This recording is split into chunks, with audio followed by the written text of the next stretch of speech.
Hey there, it's Aubrey Bracco from Survivor Co-Raw. Grab some giant clams, pick some mangoes, sit back and relax with Dwaine and Dave on Survivor Talk with D&D.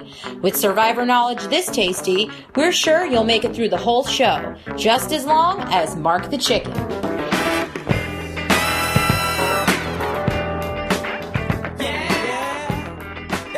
Hello, everybody. Welcome to Survivor Talk with D&D. I'm Dwaine. And I'm David. And we're just two best friends talking about the show we love. What show is that, David? Survivor. Tonight we're talking about the Survivor Millennials versus Gen X premiere. May the best generation win. And neither one of us got any credit for that in the D&D Survivor Challenge because Will is not on our teams. Nope. And we are going to read, listen to, and discuss your thoughts, your feedback on the show as well. We'll also check on how each player did for the D&D Survivor Challenge, which I'm not going to tell you, but anyway. Our listener numbers, David, are higher than they have ever been before. Wow. Ever. I mean, we are nearing 2,000 audio downloads an episode. Wow. I know. It's pretty awesome. I'm pretty excited. So y'all are doing a great job. That's probably going to drop, though. Why? Because if they listen to our preseason predictions...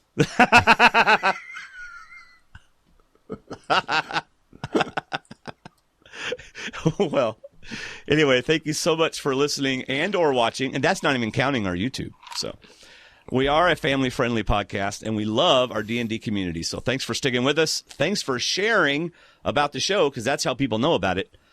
And so we really appreciate it. We have, as always, several people watching live on the either on YouTube or on our website. So welcome. Join the chat room. Join the conversation.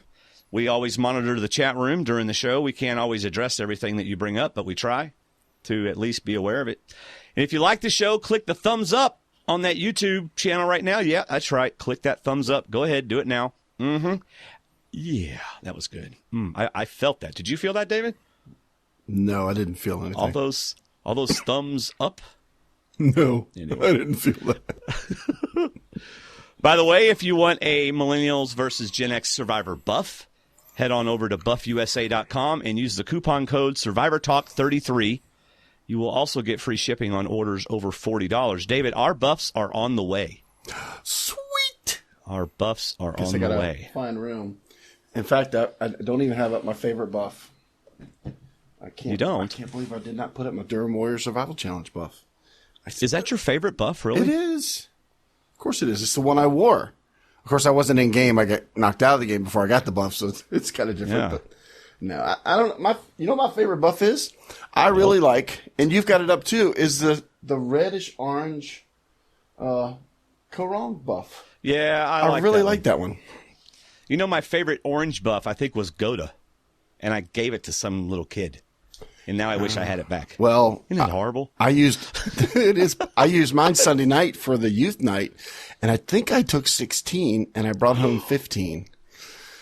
Oh, David! And one of the, since we're two campuses, one of the adults from the other campus, when I went to collect them, I thought we were getting these to keep. I almost smacked him in the head. But he said, "Oh, really? You thought that, did you?" For a $40 donation to stwdd.com, you can have one. Sure. Here's your buff. Where's your 20 times 2? That's right. All right. Let's get to it, David.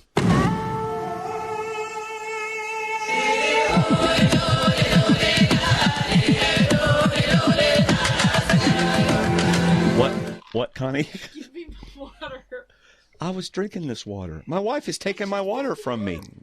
Does she know she's on the air? Up. Does she know she's on the air? Yeah. Shh, don't tell her. Okay. Connie, that's my bottle of water. I'm live on the air with no water now. Do you want me to tell him what you're wearing? No. All right. Yes, the world Go, wants to Connie. know. So, but feel free to send me some water. Before we get too far, I just want to warn that I may lean away every once in a while because I have to cough. And now I'm really going to cough thinking about you with no water. But I know. I don't have any water. We've been flooded in the last 2 days. Here she comes. She's coming back. No? She turned the fan off. Oh, man. She wants you to feel like you're in a heat cyclone. man. So we've been flooded in the last 2 days, and Terry saw the pictures. Terry decided to get sick Tuesday night. So she's been sick the last 2 days, and now I've started coughing. And I swore. I sworny. As my sister Suzanne says, I sworny. Instead of she don't want to swear. David, if she gets me sick. When your wife is sick, you're not supposed to do things that'll make you sick. Anyway, I've started to cough. Okay. So if I have a cough, you'll feel. But now I'm thinking you have no water and your fan's turned off. It's really going to make me cough more. No, she did turn the fan back on at least. Okay. And second warning is I've got 7 pages of notes. I think that's a lot. Man, I have a lot of notes. So let's get to it. Do you have any initial thoughts? I have 2 initial thoughts. I have 5. Whoa, David. All right, you do 2. I'll do 1. You do 1. I'll do 1. You do 2. Go ahead. My first one is people should not listen to us in preseason predictions. That's all. Well, that's one of my first. I've already had that reaction. So they shouldn't listen to hardly anybody. I know. So. And I'm also my second one is I'm glad production put the safety of the people before the game. Yes, I mean me too. that was obvious. So that's my first 2. All right. My first initial thought is never pass up parchment wrapped in tribe colors. Just a little observation. Exactly. I'm taking the parchment and tribe colors over the tomatoes. Or the eggplants or the squash, whatever it was. Yeah. That was pretty neat because, and I know we talk about Durham too much, but that's what they did this year. They painted colors on the log. So that was kind of neat with the envelope that they had. So anyway, nice. My third one, right? Are you doing 2 or 1? Go ahead. I'll do my next one after this one. If you don't want people to think you're a certain way, then don't say the word. You know, Dwayne, I've been called paranoid every once in a while, but I really don't think I'm paranoid. Do you think I'm paranoid? Do I seem paranoid? I think you think I'm paranoid. Yeah, don't think I'm paranoid. Don't think I'm short just because I have no height. You know, don't think I'm big because I'm not skinny. Yeah. Is that guy over there watching me? What do you think? He's making I think we should go confront him. Yeah, he's making me paranoid. Do I seem paranoid? Yeah, that's right. But I'm not Hey, guys, I'm going to try not to be paranoid. What? Yes, I understand. Okay. Just like in life, beauties and cuties always attract other beauties and cuties. And they rarely realize that everyone else notices. Yep. It's an unfortunate rule of Survivor every season. Something I've dealt with all my life. It's been a struggle. Yeah, it's tough. Boy, man, I hate this cough I'm thing. sorry. Unplug your mic and put your mute button on. Okay, I will wait. If Probst says for you to do something, put it number 1 on your to-do list. Yes. Like when he says a cyclone's coming, you should probably build a shelter. Build a shelter! Wait, instead of swimming? Look, all Will heard was the word naked, and he was at the beach. 18-year-old high schooler, he was at the beach. My last one is, I'm already tired of the generational questions and comparisons, so let's just let the kids play. But we're going to get more. They're going to come, but just let them play. But how awesome was it? And I was going to bring this up at the challenge, but I'll go ahead and bring it up now. And he may not be able to respond because I think he's connecting his mute thing. But how awesome was it that at the challenge, it went totally the opposite of what Probst wanted. Probst wanted the Gen Xers to not take any shortcuts and the Millennials to take all the shortcuts. Yep. But of course, that went the opposite. So Probst was like, "Dadgummit, production, I don't get to do that." Right. I'm not sure he really wanted that or thought that because the Millennials are probably out there to prove what they could do. So why not let them have the medallion of power or the shortcut of power, and we'll do it without that. But I totally agree. That's what it was set up to be. Who's going to take the shortcuts and who's going to do it the hard way. Yeah, and I've got some stuff to say about that challenge, but we'll say it whenever we get there. So those are just our initial thoughts. We like to give those. By the way, I'm looking forward to this feedback at the end of the show, or halfway through the show. We've got some really good feedback. I'm looking forward to this mute button right now. So David's doing the mute button. All right, so I'm going to go ahead and start talking day one while David's doing that. They're coming in on 2 boats. Now, if you are a $2 or above patron, D&D patron, then you've heard us talk about the first 8 minutes. And one of the things that I said, that was on our D&D Extra video, one of the things that I said was I bet that when they came in on 2 boats, evenly distributed, I at least would have thought to myself, I wonder if these are our tribes. because they do that a lot. You know, they'll come in on the truck together. Right. They'll come in on the boats together, and they'll think that. David didn't seem to think that. Do you still feel that way? Can you talk to me? That they thought they're on tribes? No. The non-fans, the recruits might have thought that, but at the same time, no, I don't think they're necessarily thinking they're on the same tribes yet. You don't? Okay. No. Well, I kind of feel like they probably did, but then. All right, I'm going to go for the mute button. Hold on. Okay. I kind of think they did, but, let's maybe discuss that on the Facebook group. Tell us what you think. Do you think that they thought they did or they thought they didn't or something like that? All right. So we all got, who all got intro confessionals? For the Millennials, Taylor, Mari, and Zeke. All right. So those are the three for the Millennials. For the Gen Xers, it was Chris, Sunday, and David. Are these our final six? No, but still. What? I did not Okay. Oh, these are final six? But possibly Taylor, because he's getting some good at it. Possibly Mari, possibly Zeke. Zeke's my winner pick. Yeah. I could definitely see Chris. I could definitely see Sunday. I mean, David maybe, but he would be the riding on someone's coattails. I can't wait to talk about David. I think we got quite a edit of David this week. Yeah. Yeah. Cool. All right. Leave it at All that. right. So then we get from Probst, welcome to the 33rd season of Survivor. And don't you know, out on that beach, that is the thing you can't wait to hear. Right. You know, unless you're on season 34. But if you're on season 33, that's what you want to hear. Can you imagine how excited they were? We got it from Brett when he put the buff on. I can't believe I finally got one of these things on my head. You know? Oh, I know. I mean, that's where you want to be. That's the point where they can't take you out. Well, I guess they could take you out and reshoot the whole beginning, but it's to the point where they can't pull you from the game. You are in the game on the sand. You are in the game. There is no more last minute swapping out because your dad is sick. Right. That's right.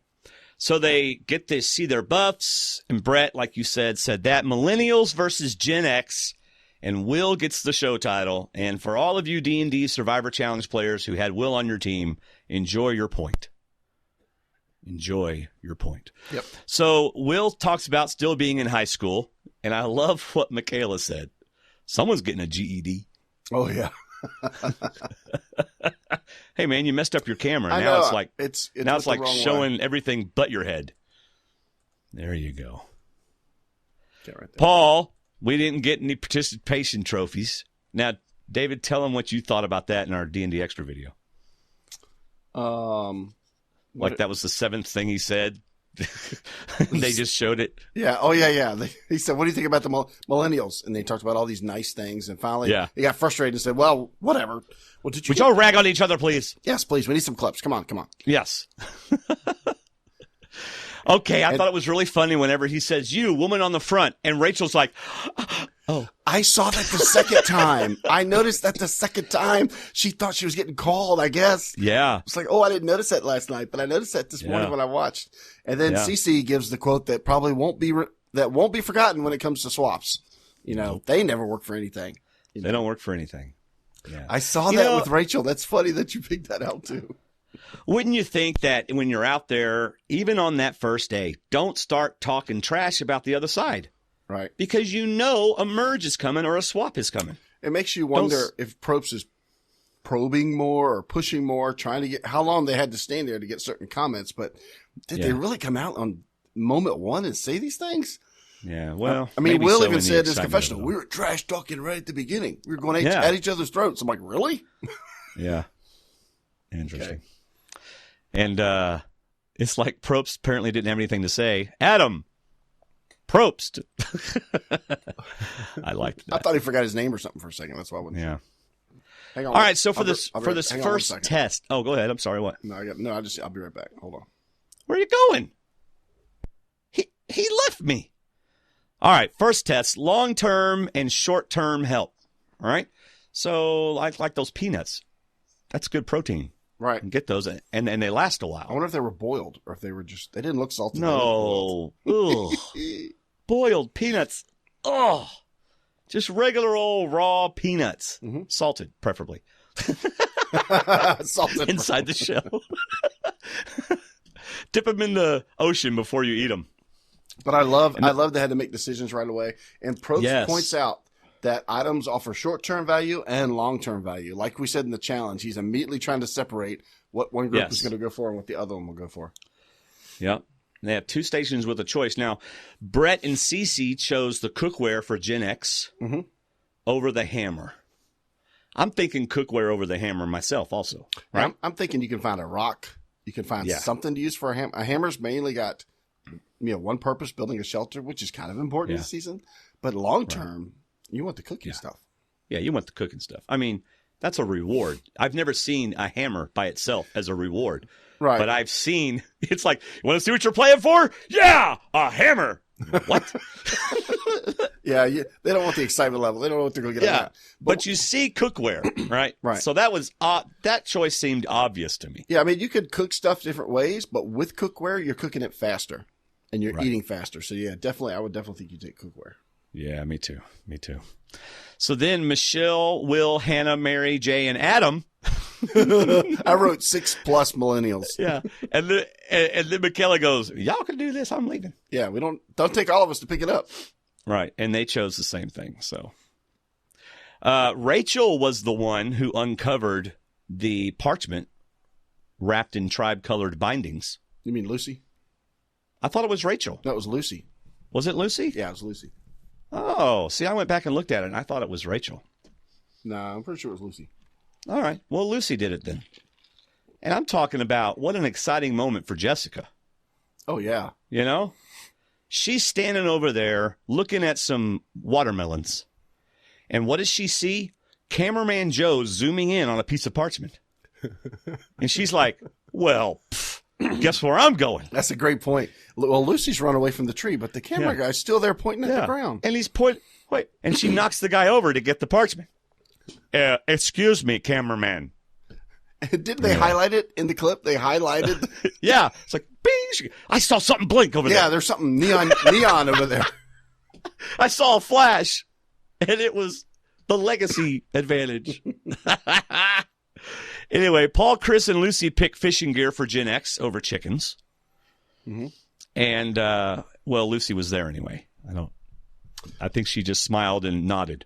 This is Lucy throughout the whole show. Oh, go ahead. It's like just smiling and nodding. Like a frozen look. Yeah. I'm going to be quiet. Miriam asked if there was 2. I wonder if she's asking if there were 2 envelopes or leather things. I think they would have shown us if there were. They covered so much stuff, I think they would have uncovered the second one. Wow, there's a lot of people in the chat room. Hello, chat room. And I didn't have you up. You really don't want to give 2 advantages on day 36. Kirk always likes to give us updates on all the other podcasts in the world. Thank you, Kirk. So, well, good, Kirk. Maybe that means more people will watch us. That'd be awesome, but bad for him. All right. Michelle calls to Millennials, and someone tells her chicken. Mm-hmm. Now, David, I think the Gen X made the better choice. Fishing gear over chicken. Just depends on what the cyclone did to the water. Did it get rid of all the fish? There's still fish out there. Yeah. There's a fish drought in the ocean. Yeah, I know. Yeah. No. I agree because chickens, and they saw last season, they saw Ty because she talks about Ty later. I mean, you're going to debate over whether to kill them. You're going to debate over whether to let them live, watch them starve, have them eat your food. Why go through that? Get the fishing gear. Hopefully nobody loses it or breaks it. But yeah, go for the fishing gear and you eat more fish. Yeah, absolutely. Yeah. So I did a little research. These are wild chickens. Free range? And or wild? Huh? Free range or wild? I think they're, free range, wild. I bet they're wild. Yeah. Well, yeah, they may be in free range. But they weren't like bred specifically for meat or bred specifically for laying eggs. They were just average chickens, is what I'm saying. Yeah. So they would average maybe 2 to 4 eggs a week each. Okay. And the number 1 frequently asked questions on mypetchicken.com is, does it take a rooster for a chicken to lay an egg? And I said to myself, and I'm not even going to tell you. I was just like, anyway, we've gone through that before. Right. Go to biology class and learn. All right. The answer is no, it does not take a rooster. I wrote down a few notes. I wrote down Paul smells the fish like a real boat captain. That was really kind of odd. Well, he's like, is this worth keeping? You know, if it smells that bad, you don't want to keep it. Right. Ken is very quick and agile. Ken was awesome running through the woods. Let's see. Oh, I think we covered the other stuff. That was just a few things I noticed. It happened so fast. I like this better than Co Wrong taking stuff off the boat. Yeah, I did too. This was more fun. This was very. Well, it was more open. I don't know if I liked it better. I think Why'd you like it better? Co Wrong was more physical. It was so tight and compacted. Maybe for the editing part or the visual part, I just liked that this was more open. You had to run farther. You had to decide, how far do I want to go to get something? You could pick up the quick stuff. You could fight over the quick stuff. You know, Co Wrong was just like a madhouse, like the Titanic or something. But this was just more spread out. I don't know. It was still choices. It's the same thing in a different field. I just like this. It was easier to watch, I guess. I think I liked them both equally the same, just for different reasons. Because I remember really liking Co Wrong. I remember really liking that. So, well, that's okay. That's why we have a show, because we have different opinions. Yeah. Right? You're not going to get mad at me for having a different opinion. You got to slap me through the phone. So Paul goes, man, fishing gear lasts 39 days. And Taylor's like, chickens lay eggs? Because he didn't really have an answer. Because he didn't go to mychicken.com and see you got to be there 2 to 4 weeks to get a egg. Okay, so this was funny. Last night he goes, here's the map to your tribe. And I thought, their tribe is not, their camp is not on that island. It is not on that island. It's not? No, you saw the overhead shot of that island. It's a big mountain with a little bit of sand on the front. Oh, yeah, because they walked back towards the boats, didn't they? Yeah, this is a map to the boat, which will take you to your camp. Yeah. So, yeah. Anyway. And Probe says... And then... Oh, go ahead. Go ahead. Well, he says when you get to camp, start working on your shelter. Yes, he does. You are going to need it. Yeah. Did you read Dalton's interview of Jeff? Yes. Okay. So why don't you tell him what Jeff told Dalton about the cyclone and everything? Well, just that they were monitoring it. Well, I'll tell you a little bit more about it. The reason they chose April historically is after the tropical cyclone season in the Fiji Island area. So the last time they've had a cyclone in April was 1997, and the time before that was 1975. Otherwise, they're all February, March. The problem was they just had the largest cyclone ever recorded in February and March, and the damage was still there. It was Cyclone Winston. And then, so suddenly Cyclone Zena started coming in April. What? Winston and Zena? Yes, those are the two. They have a lot of cyclones. Yeah, WX. A lot of tropical storms. Yes. Yeah, tropical cyclone. Yeah, so they were still reeling from the effects of Winston, which was like, it said online it was the biggest one since on record. And so this one comes in suddenly in April, and they saw it, I guess, on Monday. They were monitoring on a Monday, and then suddenly, like Monday night or Tuesday, they said, hey, the map says here. It's coming right here. And if you look, and I was reading online on a weather page about the Fiji Islands and the weather, about the cyclones, and it talked about Zena, and it talked about its peak was Wednesday. It said Wednesday was the peak. So I went to True Dork Times to look at Jeff Pittman's calendar, because he's got the filming calendar on there, which is a most likely when things were done. Right. It's not from the web. It's not from the site of the island. It's not fact for fact. This is most likely when the challenges occurred. Yeah. This is his 39 days projection.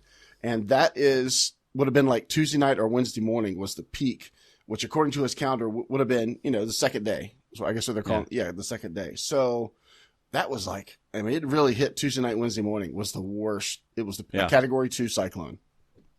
Wow. So they took him there, and I know we'll get to it later, but they took him to a base camp. Yeah. Oh, well, we'll get to that. We'll get to that when we get to that part. No, I'm just thinking, I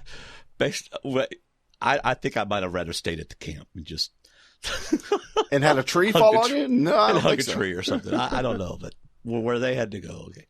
So Mari gets the final confession. Kirk Nelson in our chat room says Mari is his final pick, and I got to tell you, she could do it. Yeah. I don't know. She's getting a lot of time. She's getting a lot of airtime. Yeah. So, all right. So we go to the Millennials. Adam gets a special confessional rock. You didn't notice that? Yeah. It's either a rock or an old tree petrified and polished nicely. But anyway, he got a confessional rock. Introductions all around. And who's telling the story of the introductions going all around? Mari. Yeah. So what do you have about back at camp with Millennials? I got that. She says that we're all over the map. No one has like a regular job, which I think she thinks that's cool. You know, that no one has like a real job. Yeah. But, okay. And then I wrote, and I sent this, I put this in our message chat with Andy Baker, because this is his winner pick. I wrote down Taylor's entire quote. Oh boy, here we go. It says, I've got an awesome tribe. There's one guy I connect with really well named Jay. He's got this gnarly hair, and I could tell he's just a bro. And I definitely hit it off with Figs because she's pretty dang cute. And Michelle is cool, and they're both really good looking, and I'm just a sucker for pretty girls. So I already have a connection with these people here. Yeah. Okay. Yeah. I wrote, time to build a shelter, or we could find our bros and girls and just kind of hang out. Yep. Yeah. Bros and babes. You know, hey, let's go for it. Speaking of Taylor, I think I was watching it again tonight with my wife, and before she stole my water. And she goes, did you hear what Taylor just did? And I said, no. And she goes, rewind it and listen to it. So she said, Taylor is giving us insight into his personality, what he thinks is funny, and his maturity level. And this is him talking to and about Figgy with Jay right there and Will, but Will's not laughing. Jay's like laughing. So he's like, wanting to make Jay laugh and everything. So here it is. Go beam across the trees this way. That's what I was thinking earlier, but so smart. You're so smart. And then, oh, sure you were. You're so smart. Being condescending. Oh, you thought he was being? I thought he was being flirty, complimentary. Well, kind of both, but yeah, my wife didn't like it. No, I got out of Taylor that he's there for the moment right now, and that but he's a likable guy. He doesn't seem to have a mean bone. Yeah. He's not evil or anything. He won't come across that way, but if he could just find it in his point to make a great gameplay or something, he can do far, because people are going to like him. He's really good in the challenges, but yeah, I don't know. That's too much sociable at some points. I think that was geared more towards Jay than it was to Figgy. Oh, okay. I mean, maybe it was kind of to both, but he was really getting the reaction from Jay. Yeah. He and Jay were like having a bromance big time. Yeah, like sitting at the lunch table and saying something to her, but looking at him for the response. Yeah, getting that, that laughter and everything. So, and of course, then he's scoping out Michelle. So he's like, yeah, I can use a Bible. Come on. So anyway, so you want to talk about Zeke saying, well, I'm not a millennial. What the heck? This is neat because he's stepping outside of the tribe. Yeah, he's flat out saying, I'm age-wise their group, but I am not their group. I have a real job. That's what I'm 80-year-old dude. Yeah. He said, I'm not dressed for the youth parade. I'm dressed for the Miami retirement dinner, singles night. Right. Yeah. So he's not, I'm on a tribe with children. None of them have ever had a job. Yeah. They can't do anything. Exactly. So it's kind of neat that, to me, right then, he's saying he's an outsider, but they don't know he's an outsider yet. So he's got to find a way inside before a swap happens or a merge happens. So, and that happens later. So good on him. Yeah. So now let's go over to the Gen X beach. Excuse me. And we get, Paul is doing what we kind of thought he would do. Kind of being the guy, lets everybody get together. And then, of course, in his confessional, it's like, I expect these people to meet these standards, Did you buy what he said? So, Dwaine, I got asked by this other guy that I work with. He wanted to do a podcast, but then you asked me to do a podcast. I'm so glad I chose you, because I'm having a much better time with you in this podcast than I would have with his podcast. I'm not so much buying it, so to speak. You froze for a second there, so I'm not sure how you responded other than laughing. I laughed. But do you get what I'm saying? Yeah. It doesn't matter which one was better. The one I'm with is the one that's better. Right. That's right. Really, he kind of confused the heck out of me. I didn't really know what in the world he was talking about. But Lucy still had that look on her face. Well, yeah, she always looked. I was Lucy there for a little while. I have no idea what you're saying. and I'm just going to nod. Well, I understood you, Paul. So good effort, but I didn't buy it totally. So, but then Ken, to not to be outdone, Ken's got to stop everybody and tell them, I've lived in the jungle for 5 years. Come to me for knowledge and guidance. I am the alpha male. See, he had me until the I am. Yes. If he'd have said, look, I've been off the grid for like 5 years. I really want to help with the shelter. So I'd like to help the group that's working on the shelter. Don't necessarily. But they did. Paul was smart. He kind of played up to him, said, hey, if you want to design it, I'll bring you whatever supplies you need. That's great working together. But I was liking Ken, and I was like, ooh, I wonder. But we didn't get much after that about that. We haven't heard anything about that comment since then. Right. So we just got shown that he lived off the grid. If I'm Jessica, I'm thinking, I want to go look at this parchment I got. But if I go off by myself, a cameraman's going to follow me. Yep. So I bet what they did was she probably did that, and I don't have any idea. But I bet she probably did that like they were taking her off to a confessional. And then while she was doing that, she went ahead and read her thing so they wouldn't give it away. No, she turned to Ken. I've got it written down. She turned to Ken in the group and said, hey, do you need any more bamboo? Well, yeah, okay, yeah, you're right. And then she she gave a confessional that said, I needed a chance to get away and go read. So they edited it to show that she was going to look for more bamboo. And this is kind of where I went, she's not going to be a first boot. Right. I'm going to be so wrong about Jessica. Oh, yeah. And there's several things. I didn't study the videos and stuff, but you caught the farm girl thing. And did you tweet about it or did you? No, she tweeted about it. Yeah. Boy, she's built. Her shoulders are like strong. Yeah. And I'm like, man, that's your challenge person right there. Not only that, she's easy to talk to. She's a great listener. I'm going on record. I was so wrong about Jessica. I want my mulligan back and I want to switch it with somebody else. Yeah. What? You want Jessica instead of Rachel? I want Jessica instead of Rachel instead of Lucy. Yeah. And not because she got the legacy thing, which is ridiculous, but I just like to let Jessica in this episode. This is why we shouldn't judge preseason, but I guess we do to be silly. Well, yeah, we got to judge preseason. Okay. So let's talk about legacy advantage. Well, before we do that, I would say if I was Jessica and I was out there, I would have just waited for them to take me on a confessional and then say, hey, I want to read this while I'm out here. Rather than making a point to go look at it. And, I wouldn't want to get caught. I wonder if they said, you need to find a way to look at that on your own. We can't just pull you out. You can't look at it during confessional. Well, maybe so.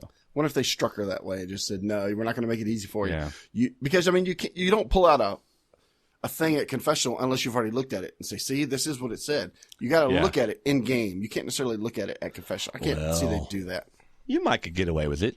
You just don't open it until you're there. And then you go, oh, I'm going to go ahead and do this. What are they going to do? Say no. They might. No. All right. Legacy advantage, David. Go ahead. I'm not going to tell you my thoughts on it until you share all of your I don't like it thoughts. She was better than I would have been because I would have said, what the poop is this? I can't use this for 35 days? Are you kidding me? This is a 35-day advantage that I have to be here for? I can't even barter with it because, Dwaine, if I tell you I have this advantage and I'll will it to you if I get voted out, if you don't vote me out, you'll say, sure, until day 35, then you vote me out and you get the advantage. Why would you can't even tell anybody about it? I wouldn't. No, you don't tell anybody about it. I know, you but just I mean, keep it with you. You can't even use that. Like you can an idol if you get caught or something. That's crazy. Yeah. By the way, I have something I can share with you, but only if you vote me out. Yeah. So please don't vote me out. So don't vote me out. Okay, but so the next morning she tells the tribe, and the next morning everybody's bringing her food, putting it at her feet. Yeah, but do you like it though? I'm going to tell you why I like it, but I want to know why you don't like it. I don't like it at this point in the game. I would have liked to have seen it come up on the merge feast. However, I understand it being an ongoing drama for the whole season because if she goes early, she gets to will it. It gets moved around. But I don't know. It's just, it would kill me to find an envelope in Survivor on day 1 and be told that I can't even use it until day 36. Unless you make it to day 36. Yeah, but nobody's. And then. Nobody knows. That's so far. That's a month away. Come on, David. Sometimes it's best to wait for the good things in life. No, I want to find the idol. Let somebody else find the day 36 advantage. Until it's day 36, and then you wish you had it. All right. They couldn't give it to him mid-merge because then it'd be the midlife idol. Wouldn't be the legacy idol. Right? Because legacy implies it's been around for a while. Okay. Right? All right. So it's legacy idol. Could have called it the midlife advantage. Yeah. the midterm, Call it the 33 advantage because there's nobody out there that's 33. That's the age in between. I like it because it's going to throw people off. Because usually this is the same advantage that they do every season. But this time they're giving it away secretly and early instead of at the auction. Yeah. Yeah. Or winning so it there in a reward is an challenge, advantage, but no one knows about it except for the one who has it. Right. And if she gets voted out, if she gets voted out, then they do another confessional. She says who she's going to will it to, and that person gets it back at camp. It just shows up in their stuff. Right. So only one person that's in the game knows there's going to be an advantage, and they're the one that's going to have the advantage. I love it. Because now we don't have this thing at the end of the game where you're getting a reward for it. Yeah. So, and Tina's going, Rachel will not play it right. There's no playing it though, Tina. There is no playing it. Rachel's out of If the you game. have it, you just have the advantage. There's no playing the advantage. So unless you're saying Tina that if she gets voted out, she'll play it wrong. But if I get voted out, I'm giving it to, somebody I like. Right. So anyway. Oh, Tina thinks she's going to tell people. No, I don't think Jessica's going to tell people. No, I don't Jessica's either. a lawyer. Jessica knows how to keep her mouth shut. I liked Jessica a lot after this episode. Yeah. Mir.I.am. I don't think she tells David because she doesn't even know you. She thinks he's got Jessica an idol. doesn't even know you. Why would she tell you? Because she knows I can't tell anybody in the game. Yeah, that's right. All right. Well, we'll let Mir.I.am and Tina have their little battle in the chat room. Not their little battle. It's not even a battle. They're just having a good conversation, and I'm going to stop being distracted by it. Tina and Mir.I.am, you're distracting me. Stop it. You're not stopped. Stop. All right, Millennials. Let's talk about Figaro. Figaro. She wants to name a chicken. This is a bad idea. Exactly. That's the point. This is like naming the turkey before Thanksgiving or naming the pig before breakfast the next day. You don't name the animals that you're going to eat. That's right. Just don't do it. And she admits that she's a flirty girl and good at manipulating men. That's what I wrote. She wants to name the chickens and manipulate the guys. Yeah. Who said, I am good with girls and I can manipulate them? Which survivor said that? Or at least said the part about I'm good at manipulating women? This season? No. Oh, past season? In the past. Yeah, because we all were like, wow, you just showed your true colors. And if I was a girl, I'd be all upset with you. Was that Reynolds? Because he said it to a girl. I don't know. I don't remember. Who was it? Come on, chat room. Okay, see if they can guess it before you get too far. All right, it's Malcolm. I was going to guess Malcolm, but I didn't think he'd be that stupid. No, he did. Who did he say it to? Was it Andrea? I don't remember who he said it to. I just remember him saying it. Might have been Corinne, but he said it in Caramon or something. Yeah. All right. I got anyway. Later, a crowd goes to the beach to get the rest of the coconuts and leaves Jay, Figgy, and Taylor to work on the shelter alone. Alone. Oh my goodness. But nothing happened because they've only known each other for a day. What happened was 3 stayed and 7 went. If all 7 went. Yeah. And I love and Figgy comes back saying, where'd they go? Oh, they went looking for idols. Well, if they did, goofball, you better be going with them. Yeah. And Jay's like, oh, you're serious. Yeah. Figgy's like the only one saying, we should know where they are. We should know what they're doing. Jay's like, I'm just hammering on this bamboo. We're good. Taylor's over there picking up some twigs. We're good. Figgy's like, you're not looking at my muscles? Figgy's like, I thought you were looking at my muscles. If they're out, we ain't going to lose to no old people. We ain't losing no old people. All right. So they talk about getting Michelle in. Yep. Tina says all the young guys want to get Figgy with Figgy. I think the old guys want to as well. These old guys. I love how they want to lock. No, not these old guys. I love how they want to lock in Michelle. It's a double date thing, but they're the Triforce, not the Quad Force. Yes, so, they have their own. They want to get a hashtag going. The Tri. I never saw it, but got their Triforce going. Which of course 3 is never bigger than 7, according to Brad Culpepper. So you can't really trust a Triforce. You got to add more. And they do say we got to get 6. I'll give Jay credit. He does math. He said we need 3 more, so we got to have 6. So he's right about that. So then we get Hannah. Hold on, before we get Hannah, we get Jay. Okay. Jay has a rating system of women, a hot scale, and Michelle is super hot, just for the record. Okay. So now we get Taylor and Jay and what they think of Michelle and Figgy. Okay. And now we get what Hannah thinks of Jay and Figgy. Jay, what were you doing in your confessional? Oh, just objectifying you. But in a labeling you super hot. That's right. She's like, all right. All right, we get Hannah. She talks with Michelle. And Michelle, Michelle playing a good game. She is. She's interacting with Hannah. She wants people to trust her. But I'm getting the idea from Michelle that she's willing to play the game with lying and getting people to trust you and stuff like that. I'm getting that vibe from her. That's good, because in that conversation, I got Hannah's vibe, or at least what I suspect is her vibe. What's that? That is, she is increasing her options. She sees the Kappa Kappa survivor, the pretty people getting all together, and like Miriam says in the chat room, they are being way too obvious. Yes. Not separating or anything. But Hannah's got 2 options, if possible. If Michelle likes her and trusts her, worst case scenario, she could get in with Kappa Kappa survivor. She could be their 5th or 6th.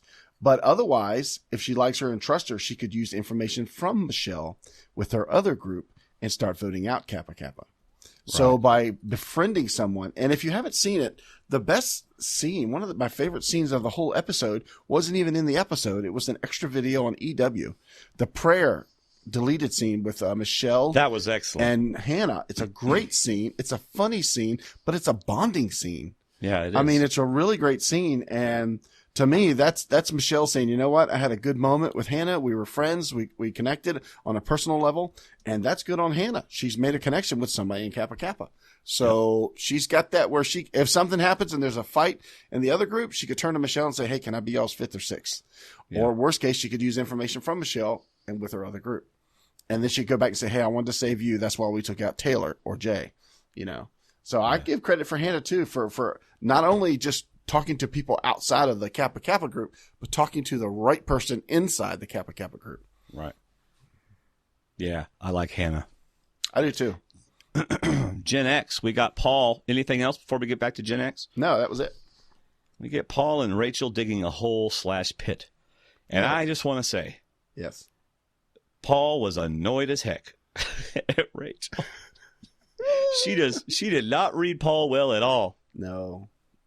You like to play more than work, you. Yes, you do. Who are you talking about? You like to play. She's talking to him like he's a kitty cat. That look on his face, he's like, you're not talking about me. Who are you talking about? I'm talking about you. He's like, please don't do this. There are people watching. This is awkward. Oh, you like to play. You do. Yes, you do. Paul's looking around. Can somebody else take her spot? Can she move out of this spot? Oh my gosh. And he's like, no, that's quite the opposite of me. And you're acting really awkward. Yes. So anyway. You're right. So that was the look everybody had, that who is this person and where did she come from? Like, is there a little baby caterpillar or a baby ferret around here somewhere? Is that who she's talking to? So we get a lot of Chris and Brett together. I think they're not showing it, but I think Paul was also close with them. Yeah, he kept being the third of their conversations later on. You're right. And I really liked seeing those 3 big alphas get along. I like that a lot. Yeah. So you got Chris going to Brett. You know what? You and me just need to build this thing. There's a whole lot of talking going on over there. Enough of this stuff. Let's just build it. So, David. Guys, I just want you to know I take great direction. I'm as paranoid as I'll get out, but I take great direction. See, I told you he'd be funny, and you couldn't even my start talking gosh. about him without laughing. You started laughing No. before you started talking about him. You I said know. David and started laughing. When I wrote Oh my down, gosh, you're hammering. Stop Instead hammering. It's so loud. instead of everything that he's afraid of, I wrote down that David's afraid of everything outside the front door. That's pretty Yes. much anything that involves the outdoors. He's afraid. Yes. He put his hands in his ears, and Brett's like, "This dude's got to man up." There's girls It's back like there if with more you- testosterone. than he's Yes. got.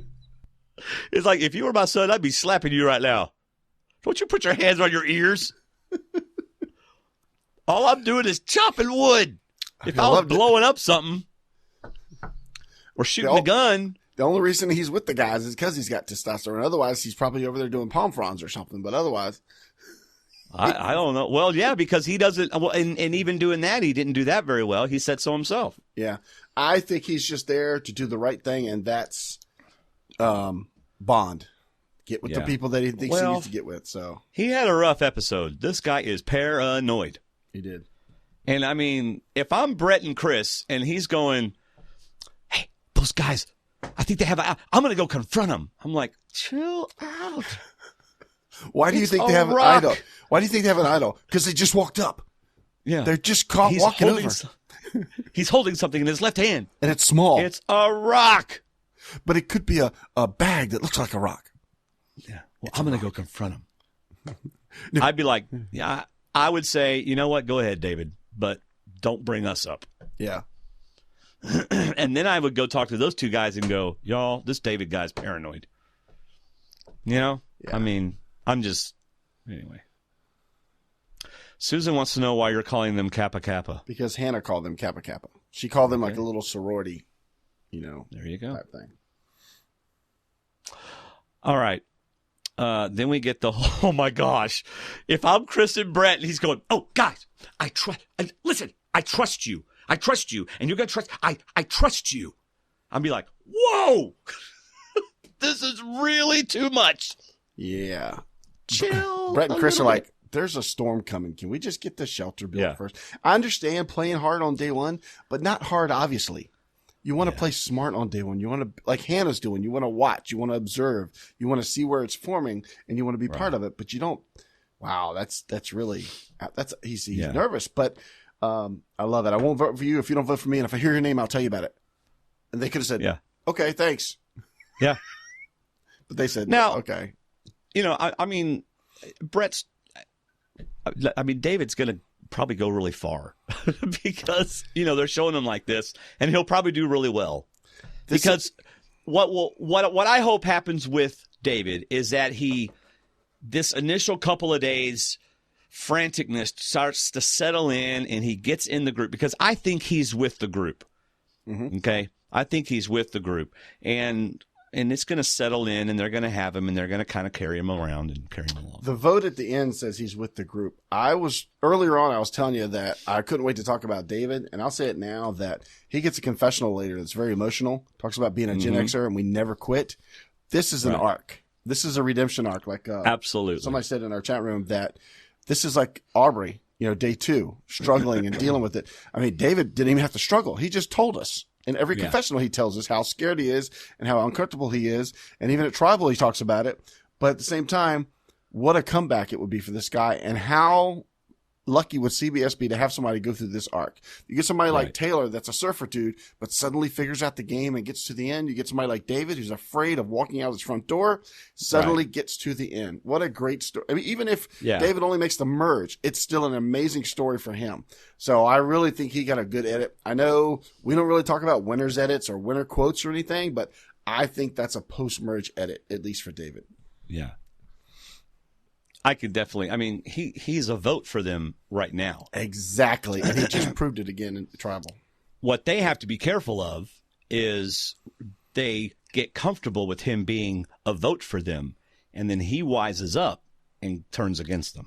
Right. Miriam said it was a redemption arc for David, and I totally agree. You're right. He made the right move, and hopefully he's calmed down and he voted with them. But I think that confessional jumped at me like lights flashing, saying this is a redemption story. Not that he wins, but that he gets over to the point where he walks and going, I am so proud of myself. I did what I didn't think I could do. Right. All that kind of stuff. Right. So next, going back to the millennials, and we get are we getting naked? And it's funny because all the girls are like, yeah, why not? And Adam's like, okay, listen, we don't need to do this. And Will's in the background going, oh my gosh, oh my gosh, oh my gosh. I'm so glad I'm skipping science. I'm so glad I'm skipping social studies. A GED is fine. So I wrote down, I wrote down, with dark skies approaching, they increase their efforts on their oh no, they just go to the beach. And they jump in the water. Yeah. This is the millennials. Oh, wow. And when they come back, somebody says, all of our projects are like halfway done. Yeah. I love it.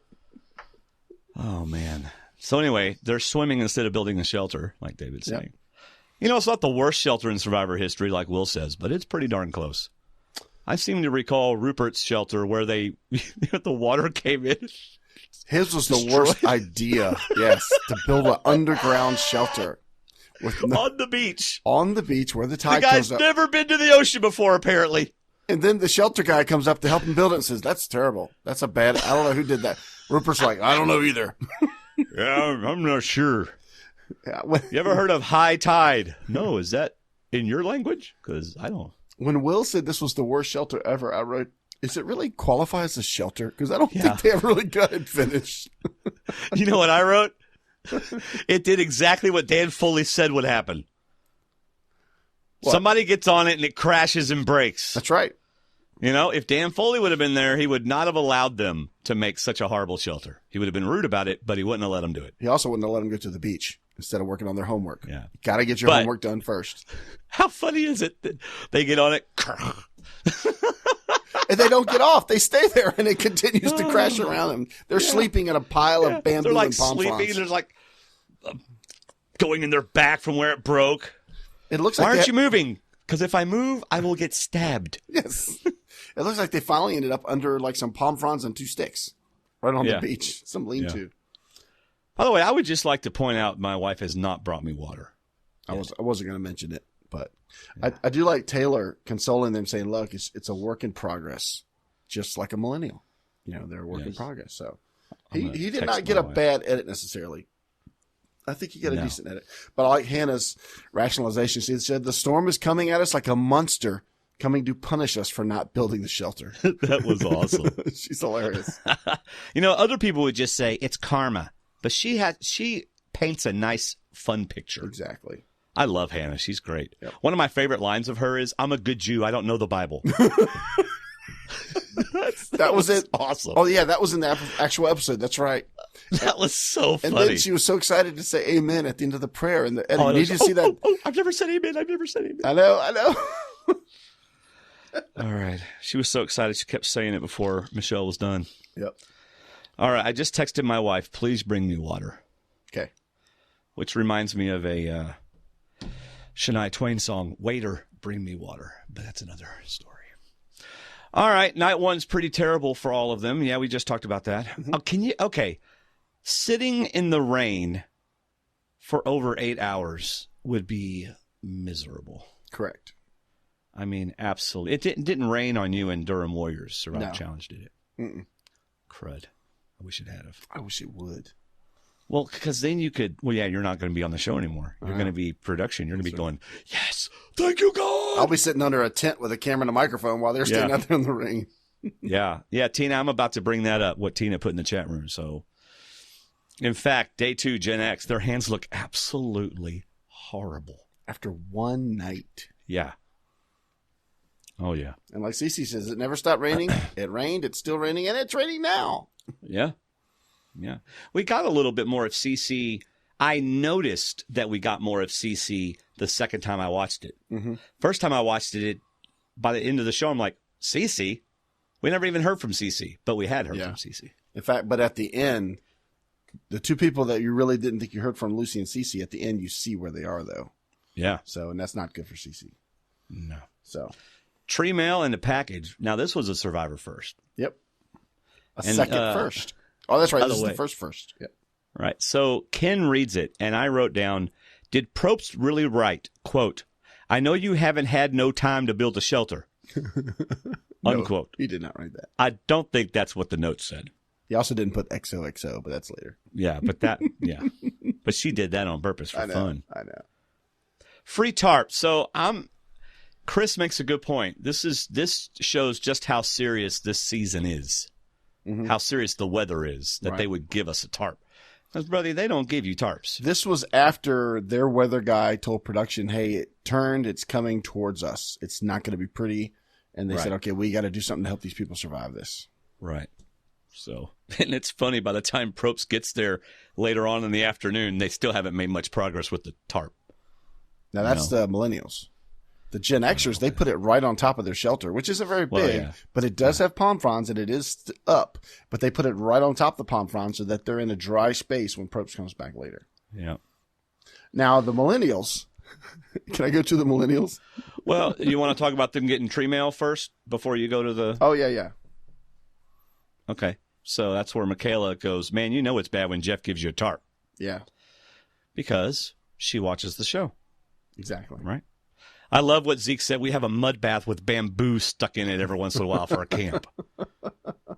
Yep. That is horrible. Anyway, here comes Jeff and Millennials. Go ahead. So he shows up, and they're trying to cover the muddy space with the tarp. Yes. I mean, the Millennials, the Gen Xers have it on their shelter that's already built. They're actually dry when Jeff comes up. They're somewhat dry sitting in the shelter. The Millennials are trying to cover a mud pile with this tarp, and they still don't have it up. And then Probst shows up. And I love that they're excited. Adam's excited. Everything excites Adam in Survivor. He's playing Survivor. This is you and me. Probst shows up anytime. We're going to get excited. You know, we're just going to smile about it. But I love him. But at the same time, I'm going to know something's up. Oh, yeah. Yeah. And like you said, who was it? Zeke said he was nervous because Probst didn't show up at camp. And but he says, he gives them the whole spiel. We get the whole spiel at the Millennial camp. And he talks about evacuation. And somebody said, I think it was Mari said, is that a bad thing? And she looks around at everybody. And I'm thinking, in life, yes. And in Survivor, yes. Yeah. But that just shows that she may not know much about Survivor other than the DVD she watched, like Andy said. Who was that? I think it was Mari. And Andy said that he thinks Mari got a couple DVDs and was able to crash course before going on there. I'm not sure, but I thought it was Mari, but I just laughed. I'm like, did you really ask if an evacuation from a cyclone is a bad thing? Yeah. And I think she meant in the game. If it was whoever it was, I think they meant game wise. Is that a bad thing for us to get evacuated? Or has that happened before? Sound like something Mari would say to me, though. Well, it's a game thing. She's always thinking game. Like I said, I'm not sure if it was her, but it sounded like her. But I just thought that was funny. Is that a bad thing? Yeah, that's a bad thing. Miriam agrees with you. She thinks it was Mari also. See, I wrote non-Survivor fans think, oh, wow, this is cool. Probst is at the island. But those who watch Survivor and are fans of the show, my first thought would be, why is he here? Yeah. You know, he's not supposed to be here. Yeah. I mean, I would think it was cool that he was there, but I would be also very concerned. My thought would be, is it sunny enough that he's taking the tarp now? We had just got the tarp. He surely won't be taking it now. We just got the tarp. Yeah. Yeah. Meanwhile, sand is about to be blowing across the island at, horizontally. Yes. Very bad speeds. So, for those of you who do not know, they were taken to a small concrete cell block. Pretty much. Basically, with no pillows or blankets, with a producer in the room, and they were not allowed to utter a word the entire time. That's horrible. So just imagine a jail cell with no blanket or pillow, and you and 10 other people because of the producer for all night long. Probably more than one producer. Yeah. I'm like, you know what? Just move. Let me sleep. Yeah. Take my bag and let me sleep. Yeah. Something. Let me use your left thigh as a pillow, please. Yeah. They could have done that. Just kind of did a circle of pillows. It's true. Yeah. Anyway. All right. Adam, again, this is the real deal. People's lives are at stake. Mm-hmm. Adam's getting a lot of good confessionals. He's getting mature confessionals. Do you remember how many confessionals he got? I didn't bring that piece of paper with me. No, I didn't. Oh, did you print it up by any chance? Nope. Well, why not, David? Because I just didn't. You had nothing but time all day. You were sitting at home watching YouTube. or No, Netflix because of the Netflix. flood. Yeah. All right. Gen X, Probst comes to the beach at Gen X, and they're talking about how bad their shelter is. They were talking about that, even though it was... As they're half dry. Yeah. He tells them the same thing, and Jessica's like, Jeff, can I go get that really cool legacy advantage? Of course, that's not what she said, but that's what she meant. It's in my bag? Yeah. Exactly. She said, can we get our bags before we go? Translation, I have a really cool legacy thing that I don't want blown away in the wind. See, that was the second time she really stood out to me. The first time was coming up with a reason to go read it by herself. And the second time was flat out saying, hey, do we get our personal stuff? I'm thinking about everybody else and their personal gear. Can we all get our personal stuff? Absolutely. Yeah. So, and then they get dry sand blowing in their faces. You know, Shamar, this is how you... Oh, my goodness. He would never have made it to the boat. Gosh. Poor Jessica. Man. Yeah, she looks really... Ooh. Let me tell Did you you something. see what's at Survivor Central put on Twitter? No. You Is need it to go bad? look up at Survivor Central and click on them and just look up images that they've put up. And they put up an image of what Jessica will look like on day 4. Oh, no. It's hilarious. At Survivor Central. And if you follow them, tell them Survivor Talk with D&D sent you, unless you already follow them. So, man, we got some amazing storm footage. Absolutely amazing storm footage. Yes. It is. And some of that was from the GoPro that they left on the beach. Yeah. Wow, David, we need to hurry up. We've been on an hour. Whoa. Yeah. We're not even we're just at the cyclone. Yeah. Yeah, which, by the way, a lot of hype, very little payoff. Yeah. You know? I had more to say about the cyclone than the show did. Yeah. Are you ready for day 3 after the cyclone? Oh, my gosh. I know. That's terrible. Oh, gosh. I can't look at that. It's creepy. Oh, wow. That's terrible. Yeah. Jessica pointed that out on Twitter. I think I said something to her about her eyes or something, and she replied something about that. I've had corneal abrasions where a divot has been taken out of my eye twice. I've had infections in my eyes from working in the ceilings and stuff. Let me tell you something. You can give me a headache. You can almost give me a migraine. You can break one of my limbs, but please don't hurt my eyes. Oh, my gosh. The eyes and the teeth are the two most painful things. I know you've never had a child. You're right. I've never had a child. But my eyes and my teeth, when they hurt, they really, really hurt. I heard a lady say that passing her kidney stone was worse than having a baby. If that's the case, wow. I hope I never have a kidney stone. A lot of pain. Back to a glad we're in, Gen X is back to a glad we weren't in that shelter camp. Because that shelter got... Yeah, it did. So Cece tells us about it. You know, good thing we were gone. Time to rebuild. And David has a fishback moment. Oh, the stick? Yeah, I love it. First of all, why is he breaking that little stick? I'm just, what were you going to use that for? I'm just curious. I don't know, but once he got offer of help from a woman, he got stronger and had to break it. I love it. He said building a shelter once was hard enough, and now we have to do it twice. Yeah. We actually did hear Lucy off camera. Whenever David was telling... Do you want me to help you break that stick? No. Yeah, really. No, whenever he was telling Cece and Lucy how he was afraid of everything, and off camera we hear, so this is like really out of your comfort zone or something. That was Lucy. It was. This is where we got that emotional confession about being a Gen Xer and never quitting. But I love what Ken did. Ken could have laughed at him and stood with Brett and Tris and made fun of him. No, he goes and finds a walking stick, an insect from Bug's Life, and brings it up to David and shows it to him. He doesn't throw it at him. He doesn't joke on him. He just brings it up and says, dude, try this. It won't bite you. I love that. Right. That was great. And David did. Yeah, exactly. Yeah. Which you got to give it that's all I'm saying. This is a good arc for David. At the same time, then he gets nervous and goes on an idol hunt. Yeah. In front of everyone. And Jessica says, well, okay, if we lose, it's him. Yeah.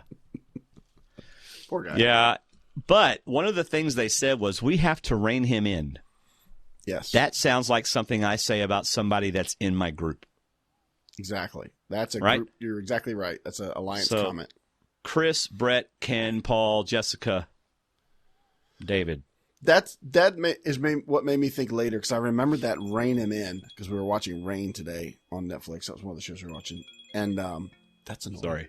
My But phone's ringing. but you're exactly right. That's somebody you talk about that you care about. Somebody that you want to keep around, not somebody that you're saying, Right. you know what, forget him. He's gone. He's a goner. They don't say that. They say we need to talk to him. We need to get him Yep. back under. Yep. So Carry on. I need to text my son. I like what Lucy said. Susan said in the chat room. She goes, "Who's Lucy?" So, but Susan, Lucy's this one. that's right. That's what Lucy looked So like if the entire. if we're done with that group, we can go back to the Millennials. Feel free. All right. Yes. They walk up to their camp, and basically nothing's changed. Even though the cyclone hit it, it looks the same as it, It did looks the before same. the cyclone hit it. That's awesome. The tribe flag is still on the ground. The Yeah. fruit is everywhere. The mud is there. I guess the tarp is still there, and nothing has changed. What has changed is the leadership within the tribe. Yes. This was a great moment. I'm telling you, there were Talk great about moments it. throughout the episode. Zeke gets the Yes. confessional and says, "You know what? The first shelter was a mess, and I just decided to start leading on building the shelter. I know nothing about Yeah. building a shelter. I know how to ride a subway. That's what I do. I don't know how to build a shelter, but he's seen Survivor. He's got a general idea, and this group needed a leader because Taylor and Jay were not leaders. They were triers, but they were not leaders. And See, this is what happens. Go ahead. I'm sorry. No, go ahead. This is what happens when a natural born leader is in a group of a bunch of people that need a leader. They end up just rising to the occasion. He Right. can't help himself. He has to, and they're primed for it. Yes. They want one.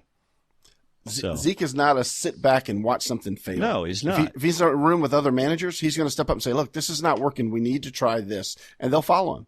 He's articulate. He's smart. He's charismatic. They will do what he says to do. And he Yep. didn't have to boss. He didn't have to push. Didn't have to get loud or barking orders. It sounded like he just came up with a leadership style, and they followed it. And suddenly they were building a shelter.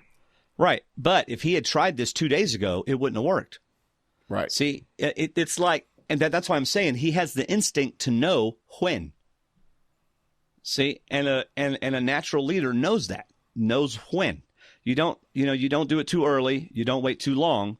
You know when it's right, and then it happens. He wasn't looking for it particularly, but he was smart enough to know not to try to do it when everyone's swimming in the ocean. Yeah. You just cause problems.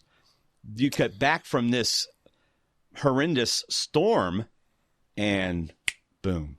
And then, man, building the fire. By the way, he should have gotten points for starting that fire because he started it. I don't think we do that anymore. Oh, we don't do that anymore? No, I because don't that was too remember. tricky sometimes. But Well, we were way talking to about go. David earlier being too aggressive. And I think one thing that David did was he gave up his insecurities so fast. He thought he was being personal. He thought he was probably getting in close with these guys, and I understand that. But at the same time, that's dangerous to show your insecurities like that. Whereas Zeke was part of the group the whole time. He went with the group that went down to get the rest of the coconuts before the cyclone. But when it comes back, he saw an opportunity and he fell into it. You're right. And then he just led. And they were nothing worse to wear. They didn't notice. They just followed. Yeah. And he's the hero. And now, yeah. And And now he's got him in the palm of his hand. Exactly. And I love his excited moment. That's a great Survivor moment when you've started fire. Not only that, but you look around and you say, I helped him build this camp. I'm kind of like the leader of this group now. And that's got to be a great feeling. It reminded me of the moment in the movie Castaway Yeah. when Tom Hanks, his character, built the fire. Mm-hmm. I mean, it was almost like that. And they gave Zeke all the praise. They yeah. were high-fiving him like crazy. So that's really cool. Yeah. So this is where the Triforce is out on the beach, hugging and making more Triforce signs. Making themselves too obvious. Just write it on a tree. No, we're not an alliance. Let's make hand signals that everybody can see. Oh, So Hannah is ready Hannah to and form Mary. her group against the Triforce or the Quad the Force. freaks or and whatever they are. geeks. Yeah, she goes from misfits to weirdos. She finds Mari, starts talking to Mari about it. And Mari even uses a Survivor term, outcast, probably not even realizing it's a Survivor term. And, but yeah, they go through all the name. I don't think she's a fan. I think she's Okay. what Andy was saying about how she was giving, two seasons. So, and then Mari goes out and does what both Andy and I were afraid she would do, but I think she did it in a good way. I think she didn't do it in a way of, we got a line, we got a group, we got to do it. She did it in a way her way was, I'm talking so fast, I'm slurring everything. She did it in a way that said, look at those people over there. They are unbreakable. They're so solid. They're sitting together all the time. They're laughing together all the time. Right. They're not including anybody else. They're not going to be separable, but we can work together and we can get rid of them. Who wouldn't want to be in that group? I want to be approached by Mari. I don't want to be one of the pretty people sitting over there in a Triforce waiting to be picked off. So she did it in what I thought was a good way. I just hope it's not seen by somebody. And we got no confessionals that it was, but I hope it's not seen as, boy, she's aggressive. The question is Triforce, who is Triforce gone after? Who's going to be there 5 and 6, which you never saw. We didn't need to see. All right. Day 4, let's get to the immunity challenge. I like that they have choices at this thing. Second time. I do too, but I didn't like how the Gen X was at a physical disadvantage. And Probst even pointed it out. That millennials were smaller and faster and Gen X was bigger. There was no challenge, no part of the challenge was there an advantage to Gen X. It was all physical until the puzzle. So it's not a huge disadvantage, but it's still a disadvantage in my opinion. Yeah. Okay. Choose the fewer puzzle pieces every time. Every time. There is no reason at all to pick the easier getting to the puzzle. Because every single time you see this kind of challenge, it's all about the puzzle. Yep. The puzzle takes anywhere from 15 to 2-3 hours to finish. So just get to the puzzle and do the 50-piece puzzle. Right. So anyway, I think they made bad choices. And I was really surprised that Zeke is one of the ones that made the suggestion to make the beam easier. Now his I liked because he knew that beam was small. He knew they were going to struggle, and I think I wonder if they were debating, should we do one of the cheats? And I would agree with him. If we're going to do one, let's do the beam. We can all get through the ropes. It may take time, but the beam we're going to struggle on. Who doesn't have good balance? That's the question you got to ask. But are you going to struggle for 15, 20 minutes, or are you going to I don't know. Oh, so you're saying you try it once or twice, and if you don't do it, then take the cheat? Yeah, then take the cheat. I wonder if you can do that. Well, I don't know. I'll tell you what you don't do. You don't put the skinniest girl with a mallet and try to break the sign. What's up with that? Why was Rachel doing that? That probably explains a little bit more of Chris's confessional after the challenge where she said she was barking out orders. She was giving out orders. So that was her saying she was going to get it and she was going to do the puzzle. Yeah. Like, wow. Well. And I'll talk about that in a second, too. Yeah, it was fun watching them strategize just a little bit. Right. Of course, we got to see Rachel say, I want to do the puzzle. Yeah. So anyway. What did I write? Oh, I love what Chris did in the beginning. I do too. He found one of their clubs and put his back up on it and stayed there. He's a big dude. That was good. Did you see his tree trunk arms when they were cutting the bamboo? My goodness, the dude is huge. His arms are still huge. He's like the giant in Clash Royale. There you go. Yeah. But with a brain. He is. That giant just walks straight ahead. He doesn't think. But I like that, though. He goes straight for what I need him to go to. I don't play that anymore. Davis plays. He's not distracted by the knight. Yeah. Anyway. So, again, I wrote, why isn't a larger guy busting the mask? So, Gen X takes the first and second shortcut, which I wrote, I thought disappointed Jeff immensely because he didn't get to go, as usual, the millennials take both shortcuts and the Gen Xers have to work hard to get where they go. Yep. He didn't get to do that. So, David and Rachel were blowing in on that puzzle. Oh, wow. I mean, when you're just sitting there going, anybody want to help? That's the time to get off the puzzle. It was almost like, there's too many pieces. We can't get them all up here. And this is the part where I wrote, in Survivor. Did I even write yes. Oh, in Survivor, it's better to be a savior, a failing savior, than a hero. If you step out first, you'll be the hero. But if you go second, you're either the savior or the one that tried to help the heroes. Right. You're never the first one. Point. So, very good point. Thank you. All right.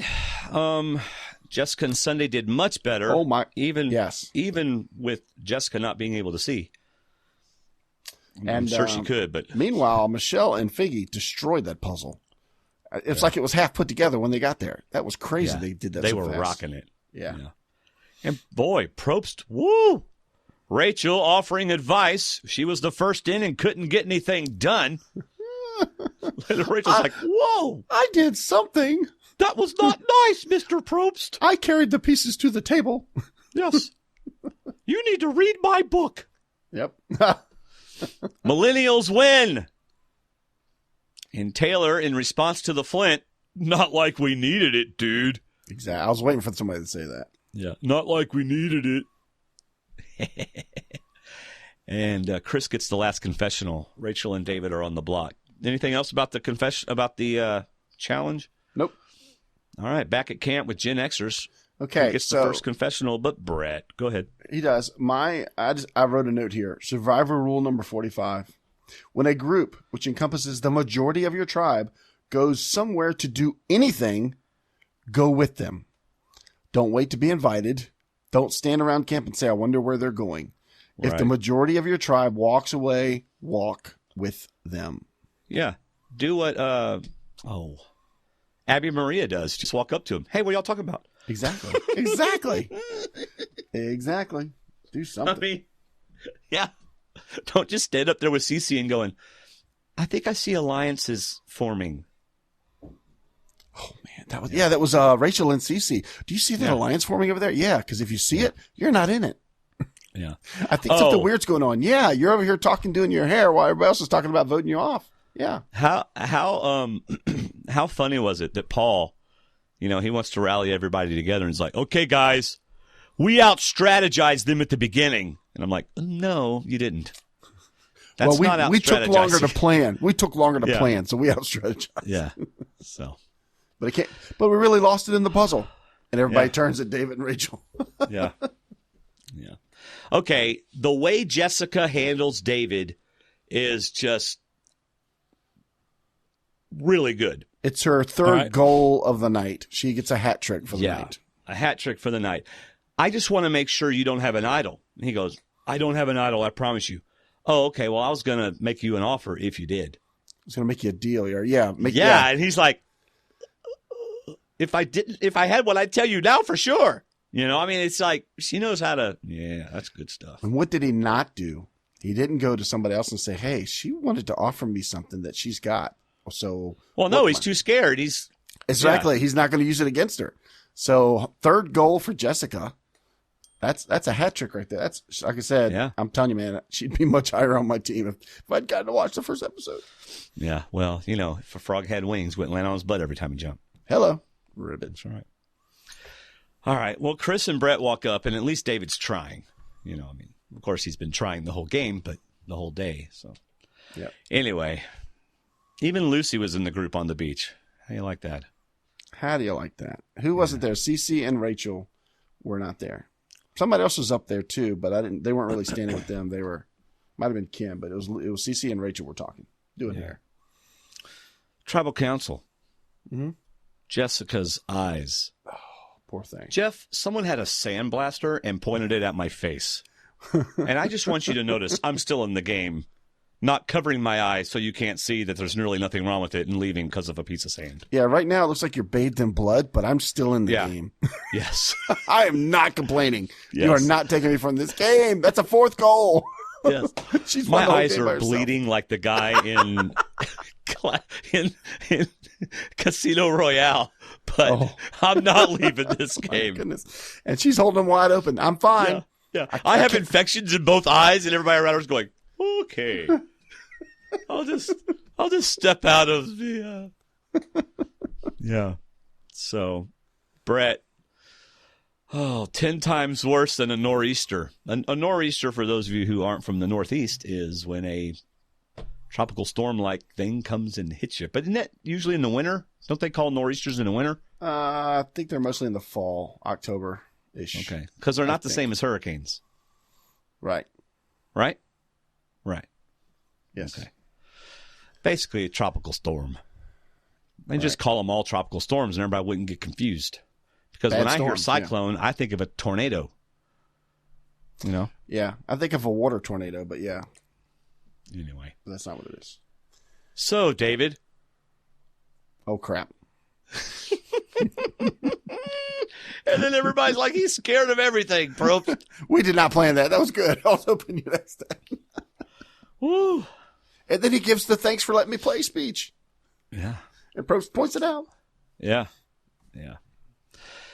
Let's see, who here? Oh, Probst says, who here has had the thought it might be me? Either Lucy does not understand Probst, or she's distracted by something walking on the floor. She's worried about Jessica's eyes. Or she's like, no, I'm not worried about. Raise your hand. Now, Brett, I couldn't see his arm. I think he raised it, but his arm was blocked. But I think Brett's smart enough to raise his hand. He's going to know to raise his hand. All right. Rachel apologizes for anything she might have said or done to upset anybody. And they say, not a problem. That's right. And then we get some idol talk. Jessica says, I think there are idols and people have had the opportunity to look. And I love it. He goes, again, it goes back to David. And David goes, yeah, ain't it great? That was his best line of the whole night. Yeah, ain't it great? I thought that was great. Is he on your tribe? David? Yeah. No, I don't think so. Okay. No, he's on your tribe. Right, I know he's on mine. Yeah, and you lost one of yours. Here's my I'm David sorry, pick. David. You lost Rachel tonight. Yeah, that fan fiction totally went absolutely opposite. Yeah. The Survivor Talk with D&D Survivor Challenge, David's team, Game of Jones, has lost a player. Oh, no. Go ahead, David. I got to fix something. Well, we get to the vote, and there is a split vote, and we're going to talk about it in detail because there's some great points to take out of this. But we're going to wait till we get to feedback because we've got one feedback that's the only question because we love feedback with just one question. So we're going to wait till we get to that feedback and talk about it. Sorry, I was testing something. Okay. So are we not going to talk about the vote at all? I'm sorry, I was trying to fix Rachel got all the men. Yeah, she got the guys. Brett, Chris, David, Paul, Ken. Cece got Jessica, Lucy, Sunday. Sunday got Rachel, and David got Cece, which points out, if you look at my document, Rachel and Cece were not in on the vote. Right. But I think Lucy was just a happy bystander. Lucy was the part that I had picked out for Rachel. I thought Rachel would be the bystander, but it was Lucy in this vote. Yeah. But you're right. Lucy was the person that said, tell me where to vote. Right. Now, if you want to hear David and I talk about next week's episode, we do that on our patron-only D&D Extra video, which we'll put out on Monday or Tuesday. And we'll talk about next time on, and if there's a little sneak peek video, we'll talk about that. But that's for our $2 and above patrons. We like to do a little video extra for them. All right, David, are we about ready to get into feedback? I think we are. I'm bringing up the fantasy point things. When we get to that, we'll have that ready. All right. Then for just a second, let's listen to this. Hey guys, this is Jennifer, and I just wanted to steal a moment during my favorite podcast to remind you to use D&D's Amazon link when you shop at Amazon. Not only do you get everything you need at Amazon, you're also helping D&D continue their great podcasts. So always use www.stwdd.com/Amazon when you start your shopping. Or make it even easier and just use their links on their website and the D&D Facebook group. That's all I wanted to say. Now back to more D&D. She is so good. Hello? Is David here? That's why she makes the big bucks. That's why she does. Survivor 33, Millennials versus Gen X, Episode 1, Feedback. Looks like I'm reading the first one here. Mm-hmm. David from New Jersey. Guys, some Episode 1 ramblings from the Peanut Gallery in Jersey. As a fan of the show, let me scoot this over so it doesn't look like I'm looking off. As a fan of the show and the D&amp Warrior Survival Challenge, it's mind-boggling to me how unprepared and unknowledgeable some of the players are when they get this golden opportunity that many of us have dreamt about. Who become the early boots? The players who are either bossy and annoying, or those that are over the top with strategy, paranoia, and obvious idol searching. Poster children for these mistakes? Rachel and Dave this week.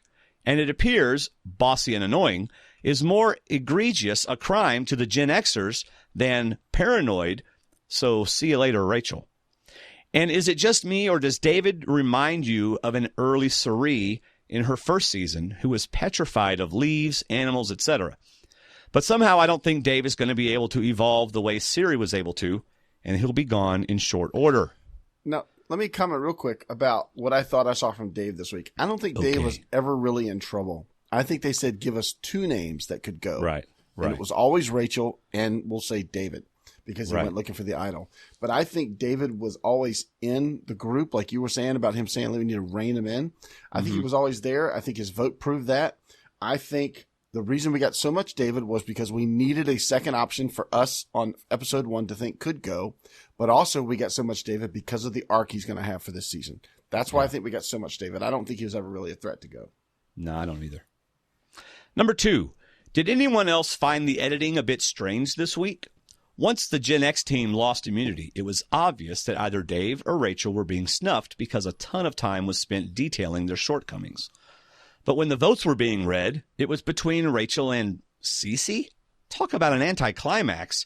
I don't think anyone watching thought for a second that Cece was at risk of going home. She had almost 0 screen time. I think Cece was.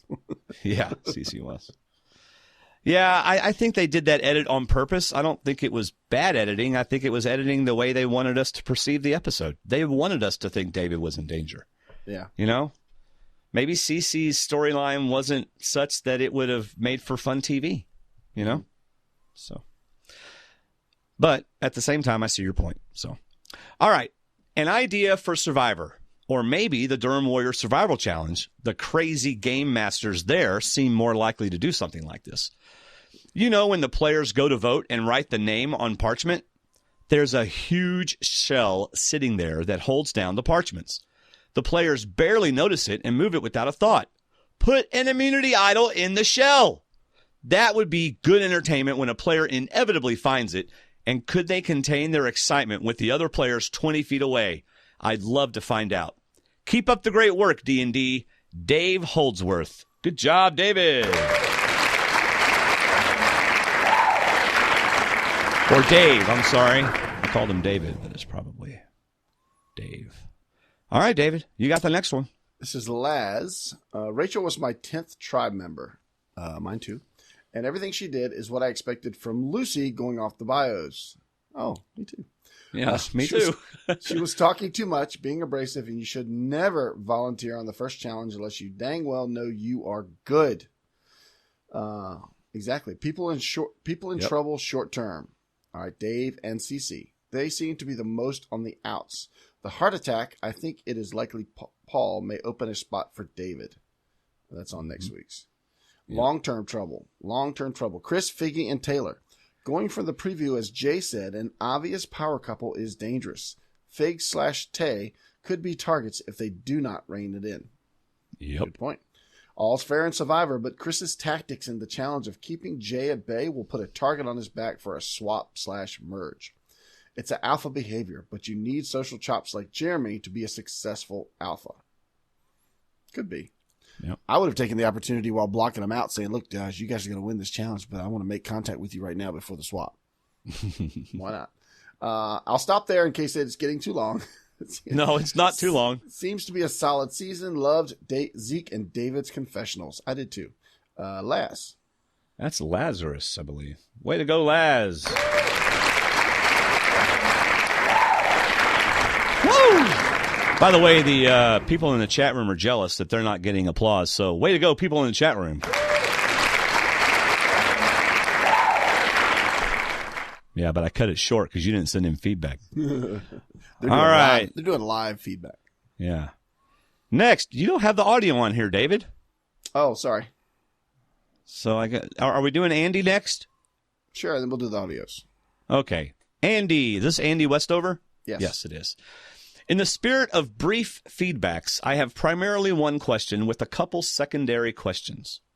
Why did the Gen... By the way, we're not telling you have to do brief ones. We're just asking you to keep it, 3 to 5 minutes at the most. We That's like fine. brief, but you could do longer. Well, I mean, I enjoy if they're... Anyway. Why did the Gen X tribe split the vote specifically on Cece and Rachel?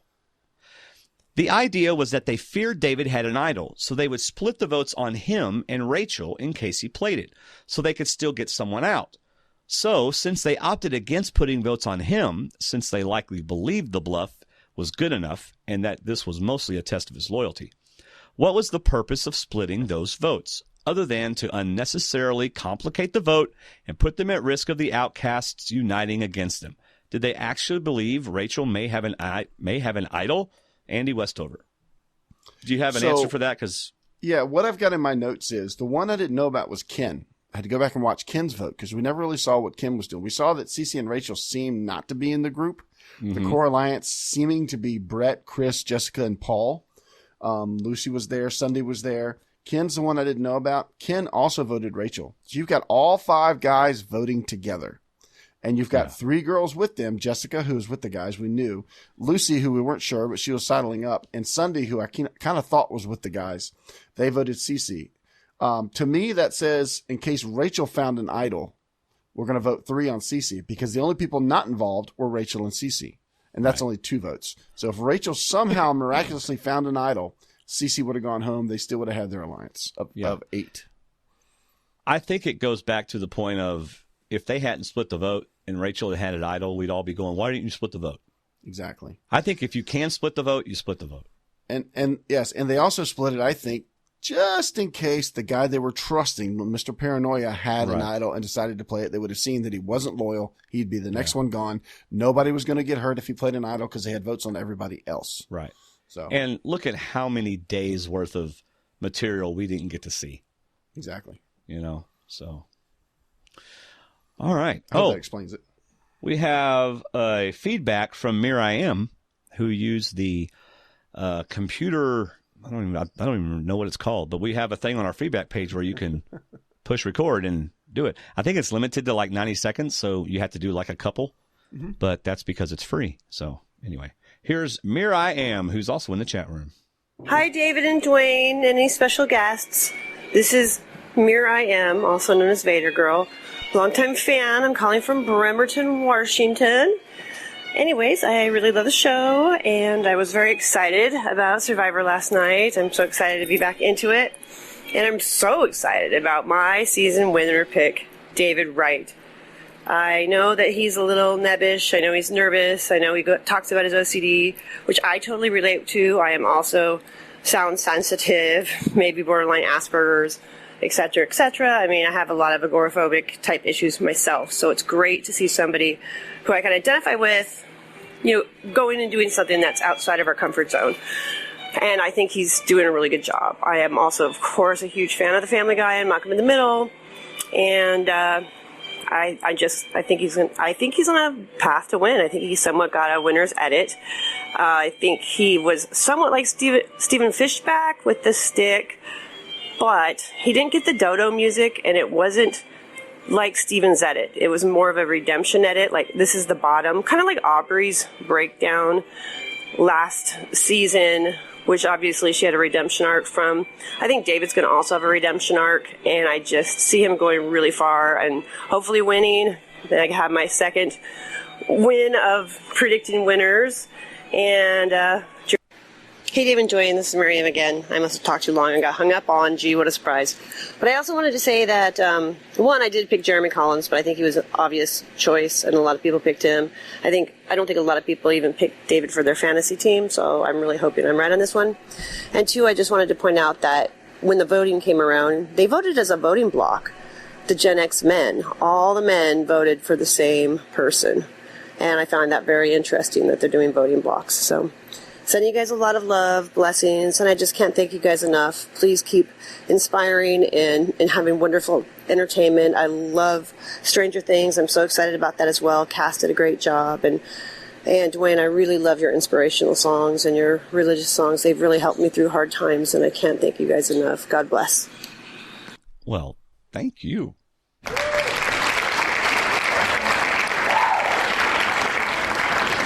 So she was referring to the show Stranger Things on Netflix, which David and I have a podcast called Stranger Things with D&D, which is about the show, not about really weird things. So are we going to get another box? No. And the song she's talking about, I have written a couple songs. I have, if you go to my YouTube channel where all this stuff is and go to original songs, that's where you'll see them and hear them. And So she was thank talking you, about, Here I Am. they did vote in blocks, but they were together because we know Jessica was with the men. Yes. So the women voted one way, the men, and like we just said in the chat room, it makes the who's going to vote for whom conversation much shorter. When you say Right. guys vote A, girls vote B, we go Right. from there. And David, you asked why I wrote, "Oh, wow, David Wright," because she said that's her pick to win. Oh, I thought he showed up in the chat room or something. I was like, Oh, no. Yeah. Hi, David. No, he's not in the chat room. gotcha. So, all right. Next, in our next audio feedback, and our last one for the night, is Will the Giant Ninja. What's up, guys? It's Will from Wonder Lake again, a.k.a. the Giant Ninja. So, first off, I know David and Dwaine were a little disappointed that I didn't get any preseason feedback in for you. Well, the reason is simple. I don't put a whole lot of thought into Survivor preseason unless it is a season with returning players.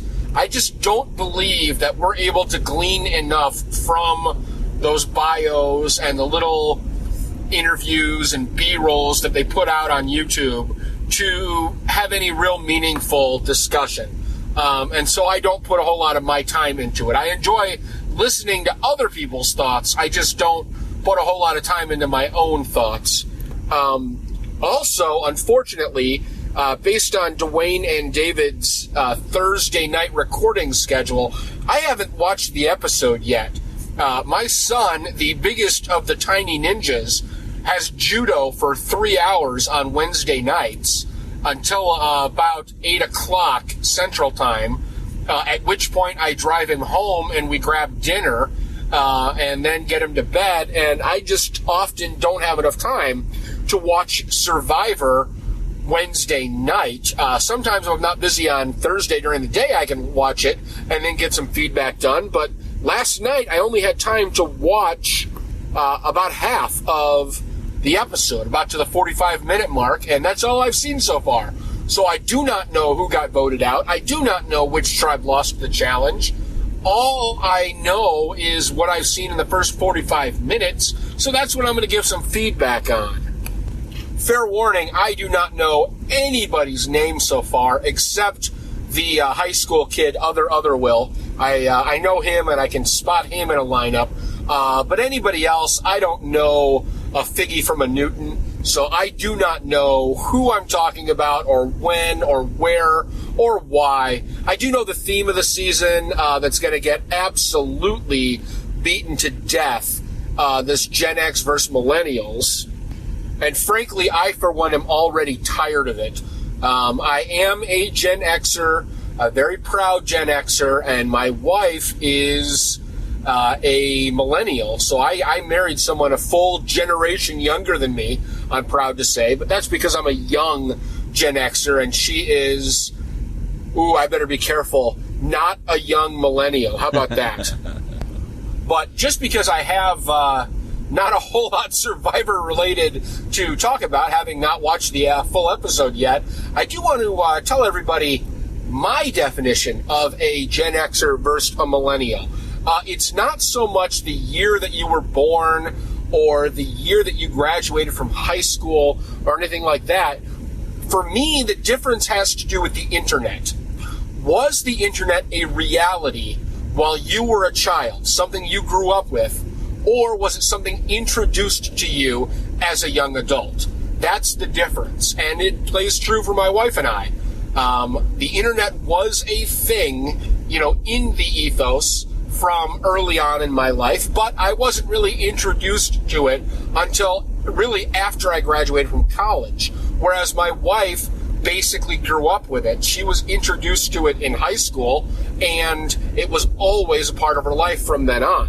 And I think that's the difference between a Gen Xer and a millennial. It has to do with our relationship with the modern technology. Though, judging from the sound bites and the interviews we keep getting ad nauseum, obviously millennials are individuals who get participation trophies, and Gen Xers are people who have to do it through hard work. That's at least what Jeff wants the producers to want the contestants to tell us is a millennial versus Gen X. As for who I think got voted out last night that you all know about and I don't, I do not know. I'm going to guess it was someone on the older tribe, just because I expect they're not as good at challenges. And based on the way things are lining up over there, I could unfortunately see it. I think the guy's name is David Wright. I only know that because of the Mets third baseman. Or potentially someone like Sunday Bloody Sunday. It could be very easily. We'll see. Talk to you next week. Later, peeps. Will at the Giant Ninja. Thank you, Will.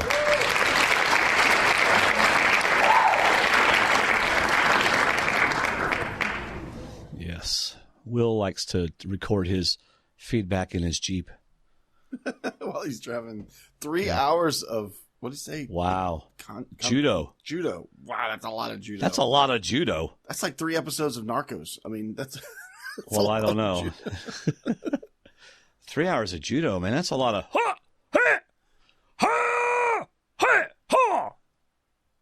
That's a lot of that. It is. And breaking things. So good stuff, y'all. Good feedback tonight. Absolutely. By the way, if we had any, we'd be doing this right now. You write them. We read them. iTunes reviews. So if you want to get your iTunes review read online, then do it. And we will read it online. Go to our podcast on iTunes. By the way, I have now on our website for like this episode, at the top, it's got iHeartRadio, it's got Stitcher, and iTunes. So you can go click on that and go to any of those and get our show there. Of course, there's also the MP3 downloading there and everything like that, stwdd.com. So, David, after 1 week of playing the D&D Survivor Challenge with 62 other people in our Facebook group. Largest so far. Yes. In fact, it's so large that Andy Westover is thinking he may have to cap it at like 75 next year or something. Yeah, I don't want to do this much work, so we're going to be... Well, I mean, it's a lot of stuff. I know. So, the Game of Jones is beating Dwayne's daily double, which I just got to give props to David. This year, unlike years past, he has a better team name than I do. Congratulations, David. Thank you. It's also my fantasy football team name, but yeah. Oh, so... But I seem to remember one year you named your tribe some kind of venereal disease. Oh, it was horrible. I don't remember what it was. I don't want to think about it. It was like you didn't even realize it until you said it on the air. I caught an infection after I said it, I think. Oh, Miriam says she's beating us both. Well, yeah, there's a lot of people beating us. Oh, yeah. I had 134 points. David had 100. I'm sorry. I had 131 points. David had 134. If you're playing in our Facebook group, how's your team doing? How did you do? Yeah, I only had more points than you because I had the first boot. She got first boot points, and that's about it. That's right. So I'm going to start off with 1 point more than you next week because I have one extra player. Correct. Yeah. Boy, I can't wait to talk about who I think is going to get, if someone's going to. Anyway, we'll talk about it. D&D Extra. Good tease. You're so funny with the tease. Join the fun of being a part of our always family-friendly Facebook group at stwdd.com/Facebook. You can follow me on Twitter at Survivor_talk. Whoa, Miriam is number 3. Goodness gracious, Miriam. Are we not going to talk about points or anything? Or oh, well, we don't have you to. can if you want. Who had the most points? You told me to pull it up. Who had the most points? Well, not everybody plays. It's like 60 out of 2,000 people. So, we don't want to dwell on it. That's kind of what I'm thinking. Who had the most was Zeke. He had 24 points, and right behind him was Rachel with 22. Right, and that's because she got a 20-point bonus. Yeah, we had a bunch of 5s. Like but yeah, so we'll talk about more as the season goes along. Yeah. Thank you for shopping Amazon using the links on our website. Each time you do, you support the show, and it doesn't cost you a penny more. So we really do appreciate that. And in fact, our Amazon numbers are going down a little bit, so I really want to encourage you to do that. I am an Amazon affiliate, so we get a little bit of money there. If you like our show and want to contribute a small amount monthly, you can by becoming a D&D patron. Now, right now, the next 5 $6 or more a month patrons, or someone who's already a patron and raises their pledge to $6 a month, those 5 people are going to be, I'm going to draw one of their names, and they're going to get a choice of a signed V-neck shirt, a signed crew shirt, or a signed mug from both of us. So the next 5, that may take 6 months to get 5 more, but in 6 months I'll do a drawing and someone will get a free shirt or a free mug with our signatures on it. If you want our signatures on it, that may decrease the value of the shirt.